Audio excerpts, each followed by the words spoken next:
नमस्ते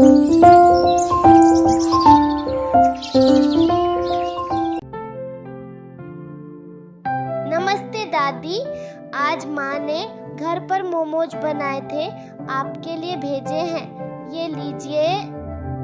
अरे वाह, तुम्हें पता है मैं जब तुम्हारी उम्र की थी तो बहुत मोमोज खाती थी।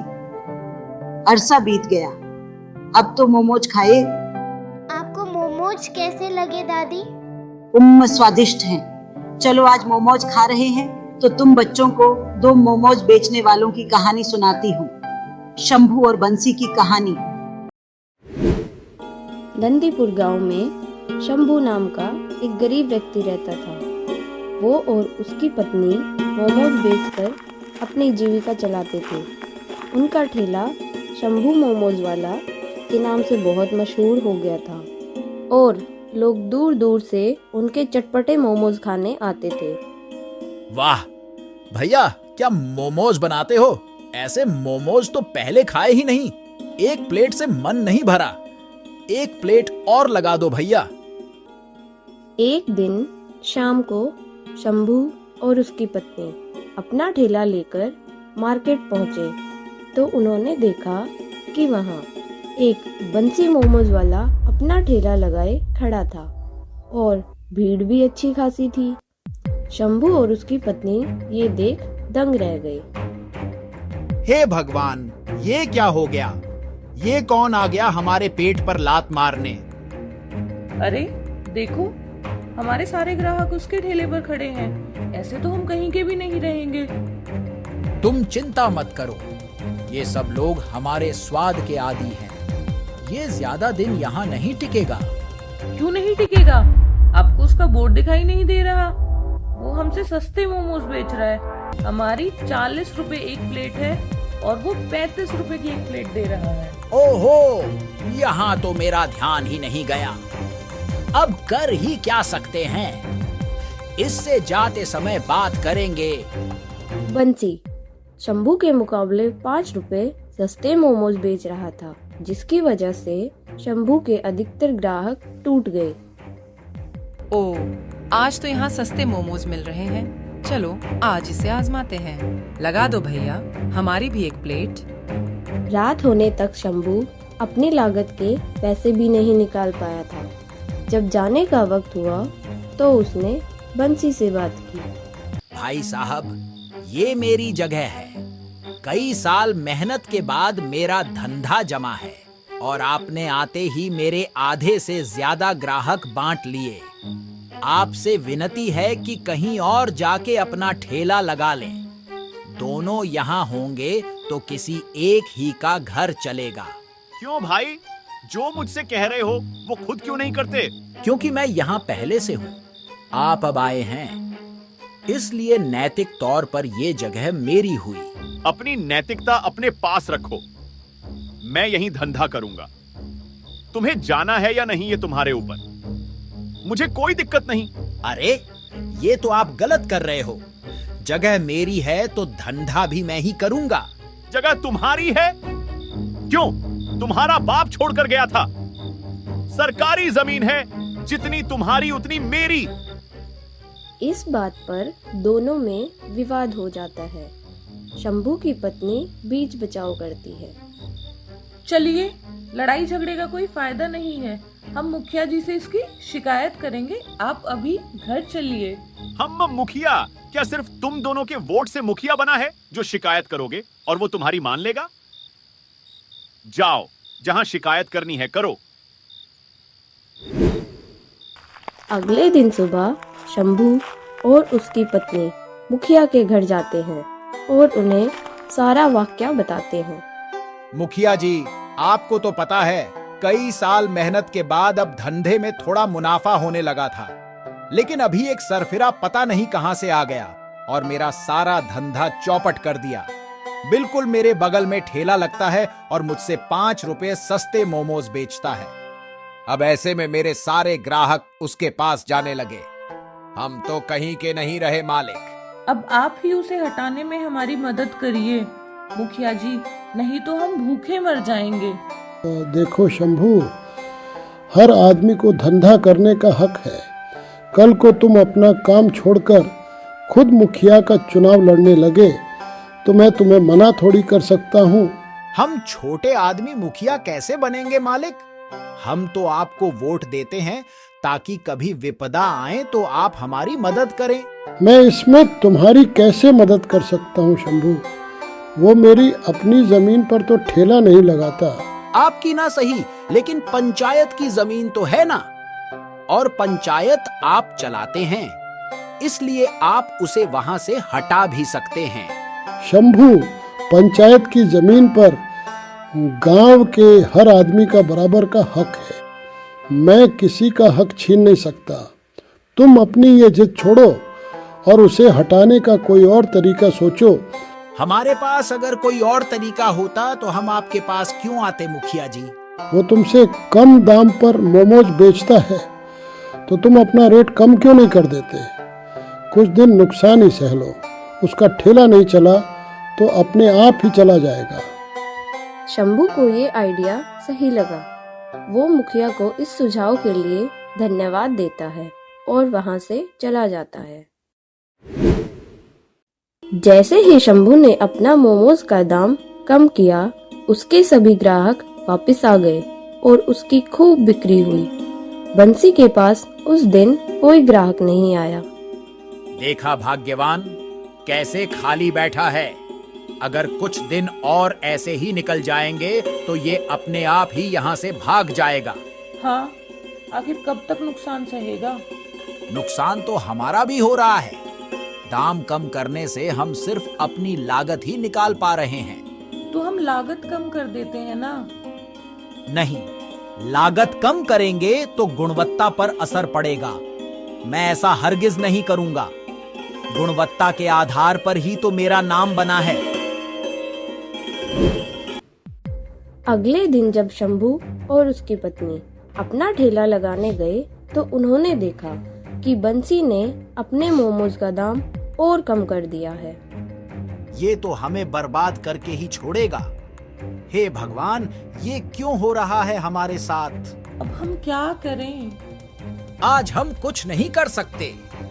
जैसे कल ये मूर्ख खाली बैठा था, आज हम बैठेंगे। शंभू के मोमोज खाने आज कोई नहीं आया। वो गुस्से से तिलमिलाया हुआ था। तभी बंसी उसके पास आता है। कैसा लगा खाली बैठकर? अरे मूर्ख, ये क्या कर रहे हो? क्यों मेरा और खुद का नुकसान कर रहे हो? कोई बीच का रास्ता निकालते हैं। मैं समझौते के लिए तैयार हूँ। आज नुकसान दिख रहा है, कल क्या था? कल समझौता क्यों नहीं किया? देख भाई, जो हो गया उसे भूल जाओ। दोनों को अपना घर चलाना है तो एक दूसरे के रास्ते में नहीं आते। मेरा प्रस्ताव ये है कि दोनों एक दाम पर माल बेचेंगे। जिसका स्वाद अच्छा होगा उसका माल बिकेगा। एकदम निष्पक्ष समझौता है। ये समझौता मुझे मंजूर नहीं है। क्या? तो तुम कोई प्रस्ताव रखो। प्रस्ताव ये है कि तुम्हें एक ना एक दिन यहाँ से जाना ही है, तो आज ही अपना बोरिया बांध लो। यहाँ से अब तुम्हारा दाना पानी नहीं चलेगा। अच्छा, चेतावनी दे रहे हो। अब मैं तुम्हें यहाँ नहीं रहने दूंगा। कैसे? फिर से मुखिया के पास जाओगे? नहीं, इस बार हम पुलिस के पास जाएंगे। और क्या बताओगे पुलिस को? मैंने क्या तुम्हारी चोरी की है या मारपीट की है? जो मुखिया ने कहा था वही पुलिस कहेगी। तुम्हारा भला इसी में कि कहीं और धंधा जमाओ। धंधा तो बेटे अब तुम्हें ही कहीं और जाकर जमाना होगा। मेरी शराफत का नाजायज फायदा उठाया है तुमने। मैं तुम्हें छोड़ूंगा नहीं। मैं भी यही हूँ, तुम भी यही हो। देखते हैं कौन किसे भगाएगा। शंभू और उसकी पत्नी एक बार फिर से निराश होकर अपना बचा हुआ सामान घर ले जाते हैं। आप चिंता मत करिए, सब ठीक हो जाएगा। ये लो, नींबू पानी पी लीजिए, इससे आपका दिमाग शांत होगा। मुझे नहीं पीना। पहले उस गड्ढे को ठिकाने लगाऊंगा, उसके बाद ही चैन की सांस लूंगा। तुम जाके सो जाओ। आपको चिंता में देख भला मुझे नींद कैसे आएगी? अरे, मैं चिंतित नहीं हूँ। मैं उस बंसी को सबक कैसे सिखाऊं ये सोच रहा हूँ। हम पुलिस में जाएंगे, पुलिस उसे अपने आप ही सबक सिखा देगी। नहीं, पुलिस कुछ नहीं करेगी। जैसे मुखिया कुछ नहीं कर पाया, अब हमें ही कुछ करना होगा। देखिए, आप कुछ भी करना पर झगड़ा मत करना, कहीं मुझे बाद में थाने के चक्कर ना काटने पड़े।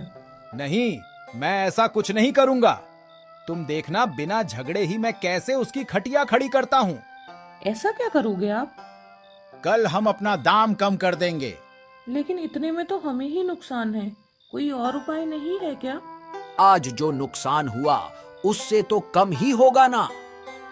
तुम मुझ पर भरोसा रखो, ये खेल अब ज्यादा दिन नहीं चलेगा।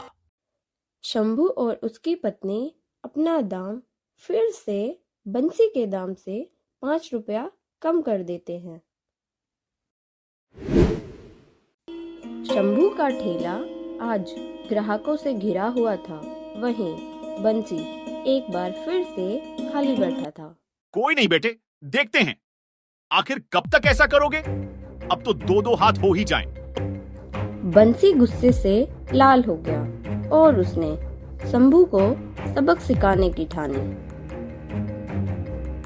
अगले दिन बंसी ने अपना दाम शंभू के दाम से 5 रुपया कम कर दिया, पर शंभू उस दिन आया ही नहीं, लेकिन उसका ठेला वहीं था। इस मंदबुद्धि का ठेला तो यही है, पर खुद तो आया नहीं, लगता है भाग गया। हाँ हाँ। थोड़ी देर में ही वहाँ एक अनजान आदमी आया। उसने बंसी के सारे मोमोज खरीदने के लिए कहा। भाई साहब, इतने सस्ते मोमोज, आपके मोमोज अच्छे तो हैं ना? इस इलाके के सबसे स्वादिष्ट मोमोज मिलते हैं यहाँ, खा के देखो फिर पता लगेगा। अच्छा, ये बात है तो एक खिलाओ। ये लीजिए, मैं कह रहा हूँ आप उंगलियां छाट जाओगे श्रीमान। मामा, स्वादिष्ट तो है, एकदम बढ़िया। ऐसा करिए, सारे दे दीजिए। ये सुनकर बंसी चौंक जाता है। आपको मेरे मोमोज इतने पसंद आए कि सारे खरीद रहे हो, पर श्रीमान आप इतने मोमोज का करेंगे क्या? खा तो पाएंगे नहीं। जो करेंगे आपके सामने ही करेंगे, आप बेचिए तो सही। बंसी खुशी खुशी अपने सारे मोमोज उस व्यक्ति को भेज देता है, लेकिन ये आदमी कोई और नहीं, शंभू था। वो भेष बदल कर आया था। उसने बंसी के सारे मोमोज सस्ते दाम में खरीद लिए और सामान्य दाम पर बेचने लगा। इतना बड़ा धोखा! मेरे मोमोज वापस करो, नहीं तो मैं पुलिस में जाऊंगा। क्यों भाई, मैंने तुमसे मारपीट की है, कोई चोरी की है? जो तुमसे खरीदा उसके पैसे दिए हैं। अब जाओ यहाँ से, मुझे धंधा करने दो। बंसी उदास मन लेके वहाँ से चला जाता है। वो कर भी क्या सकता था। शंभू ने अपने दिमाग से बंसी को हरा दिया। लीजिए, हलवा खाइए। हमारी सारी समस्या आज समाप्त हुई, इसलिए मैंने हलवा बनाया है आपके लिए। भाग्यवान बंसी इतनी जल्दी हार मानने वाला नहीं है। वो आएगा और कुछ ना कुछ जरूर करेगा। आएगा, पर उसे कुछ मिलेगा नहीं। आप चौकन्ने रहना जी। तुम चिंता मत करो भाग्यवान, उसका पक्का इलाज सोच लिया है मैंने। कल यहाँ उसका आखिरी दिन होगा। अगले दिन बंसी फिर से ठेला लगाता है और बहुत चौकन्ना रहता है। शंभू आज फिर से नहीं आया। वो मंदबुद्धि सोच रहा होगा मुझे एक बार फिर से बेवकूफ बना देगा। आने तो दो उसे, आज जड़ से उसका पत्ता साफ कर दूंगा। तभी बंसी के ठेले पर एक साधु बाबा आता है। वहाँ खड़ा एक ग्राहक बाबा की सिद्धि के बारे में बंसी को बताता है। ये बाबा बहुत महान है, अगर किसी को इनका आशीर्वाद मिल जाए तो उसका उद्धार ही हो जाए। प्रणाम महाराज। आशीर्वाद, आशीर्वाद, दक्षिणा दो हमें। साधु को दान देने से तुम्हारे जीवन की सारी समस्याएं समाप्त हो जाएंगी। महाराज, आपका आशीर्वाद पाकर तो मैं धन्य हो गया। वैसे तो जीवन में कुछ खास समस्या नहीं है, पर यहाँ मेरा एक प्रतिद्वंदी है, वो मुझे बहुत परेशान करता है। उसका कुछ उपाय बताएं। अच्छा, प्रतिद्वंदी तो हर जगह होते हैं, ये तो कोई समस्या नहीं हुई। आप सही कह रहे हो महाराज, प्रतिद्वंदी होना कोई बुरी बात नहीं है, पर उसका तरीका नैतिक तौर पर सही नहीं है। मैंने इस जगह बरसों मेहनत करके अपना नाम बनाया था, पर वो अचानक से आया और मुझसे कम दाम में मोमोज बेचने लगा। ऐसे में मेरा धंधा तो चौपट हो गया ना महाराज। साधु का आशीर्वाद पाने के लिए बंसी साधु को झूठ बोलता है। उसने खुद को पीड़ित बताकर साधु को वो बताया जो असल में उसने शंभू के साथ किया। अच्छा, तुम्हारे साथ तो बड़ा ही जुल्म हुआ है बच्चा। ये लो, ये तिलिस्मी भस्म है। अपने मसाले की जगह इसे मोमोज में मिला के अपने ग्राहकों को खिला दो। जो भी ये भस्म वाले मोमोज खाएगा वो हमेशा के लिए तुम्हारा पक्का ग्राहक बन जाएगा। तिलिस्मी भस्म पाकर बंसी बहुत खुश हुआ। वो अपने सारे मोमोज में मसाले की जगह वो भस्म को मिला देता है, लेकिन जो भी लोग वो भस्म मिले हुए मोमोज खाते हैं सब बीमार पड़ जाते हैं। क्या मिलाया है इसमें? मेरे बच्चों को उल्टी हो रही है। मैंने तो इनमें साधु की दी हुई भस्म मिलाई है बस। साधु को बदनाम करते हो, मारो इसे। हाँ हाँ मारो, इसे पुलिस में दे दो। सभी लोग मिलके बंसी का ठेला तोड़ देते हैं और उसे वहाँ से भगा देते हैं। वो साधु जिसने बंसी को भस्म दी थी वो कोई और नहीं, साधु के भेष में शंभू था। उसने अपने दिमाग से बंसी को हमेशा के लिए वहाँ से भगा दिया और उसके बाद वो और उसकी पत्नी फिर से खुशी खुशी अपना धंधा करने लगे। तो बच्चों, बताओ तुमने इस कहानी से क्या सीखा? यही दादी कि बंसी ने शंभू से पंगा लिया तो शंभू ने उसकी धुनाई करवा दी। वो तो है बच्चों, पर बंसी और शंभू की इस कहानी से हमें ये सीख मिलती है कि इंसान का छल कपट ज्यादा दिन नहीं चलता, आखिर में उसे हार ही मिलती है। इसलिए हमें कभी भी छल कपट नहीं करना चाहिए और हमेशा सच्चाई के रास्ते पर चलना चाहिए।